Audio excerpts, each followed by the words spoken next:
सिंध में 1 अरब 47 करोड़ के ट्रैफिक जुर्माने, सड़कों पर बदनज़मी बरकरार। सिंध हुकूमत ने माली साल 2024-25 के दौरान ट्रैफिक जुर्मानों की मद में तखमीने से ज़ायद रकम वसूल करके नया रिकॉर्ड कायम कर लिया। सरकारी आदाद-ओ-शुमार के मुताबिक इस अरसे में सूबे भर में ट्रैफिक पुलिस ने 1 अरब 47 करोड़ रुपए के जुर्माने वसूल किए। साल के आगाज में इस मद में 1 अरब 25 करोड़ रुपए की आमदन का अंदाजा लगाया गया था।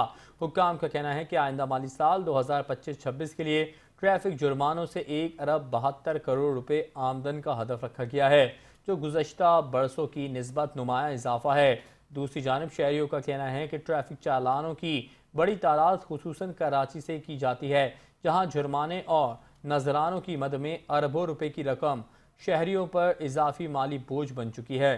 शहरी हलकों में सवाल उठाया जा रहा है कि अगर इतने बड़े पैमाने पर जुर्माने आयद किए जा रहे हैं तो फिर शहर की सड़कों पर ट्रैफिक की रवानी बेहतर क्यों नहीं हो रही। ना ही कानून की पासदारी में कोई नुमाया बेहतरी देखी जा रही है।